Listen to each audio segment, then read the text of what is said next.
1 in 5. According to NHS England, 1 in 5 young people experience mental health challenges every single year. That's over 500 million people worldwide, a number too large to ignore. That number isn't distant, nor is it abstract. It represents classrooms, friend groups, families, and even someone sitting next to you right now. Yet, despite how common this is, mental health conversations do not usually begin until something feels terribly wrong. Good morning, good afternoon, and good evening, everyone. From wherever you are watching this video, I am your speaker for today, SUHAVI. And today, I want to talk about why waiting is part of the problem and how starting earlier can change lives, potentially saving them. We all care about young people. We want them to feel loved. We want them to feel safe. We want them to succeed. And we believe that preventing problems is better than fixing damage later. Isn't that right? But when it comes to mental health, we often do the opposite. And I myself can't help but ask why? Why are we waiting till the last minute? Why are we so focused in our own thoughts and minds that we tend to forget others around us? Well, to answer these questions, we first have to know the problem. So what is the issue? The issue is that mental health is treated like an emergency topic. It's only done when someone is feeling overwhelmed. It's only done when stress has built up for years, and it's only done when emotions have been ignored for too long. And there isn't just one type of mental health challenge. There are many. And today, we're going to be going over the 4 main types that I have done research on. This includes depression, anxiety disorders, and bipolar disorders, and lastly, ADHD. So first things first, let's start off with depression. Depression isn't just about feeling sad. It's about losing interest in the things you once loved, and the things you once looked forward to. It also causes constant exhaustion, causing people to struggle to get through everyday tasks. Next up, anxiety disorders. Anxiety disorders goes beyond normal stress. It causes rapid thoughts and physical symptoms like headaches and nausea. Conditions like bipolar disorder affects mood regulation, leading to intense highs and lows in emotional well-being. And last but not the least, ADHD. ADHD is not about laziness. It affects impulse control, focus, and emotional regulation, often impacting both confidence and self-esteem. And now, as we can all tell, these mental health challenges don't just appear overnight.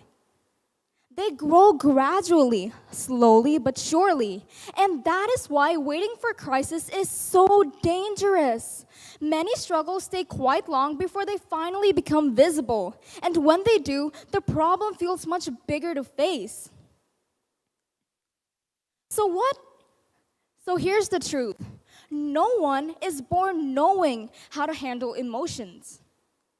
Have you ever realized that we teach children how to read? We teach children how to calculate. We teach children how to follow rules, but we rarely teach them how to understand how they feel. So when a child is feeling overwhelmed, when a child is stressed, they don't think I need help. They think something is wrong with me, and that is where silence truly begins.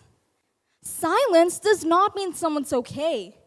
It means they don't have the words to express themselves. And when emotions don't have words, they don't disappear. They grow. They grow into shame. They grow into confusion. They grow into isolation. So what is the solution? My apologies. Well, it's simple. Start earlier. The Yale Center for Emotional Intelligence teaches us a powerful idea.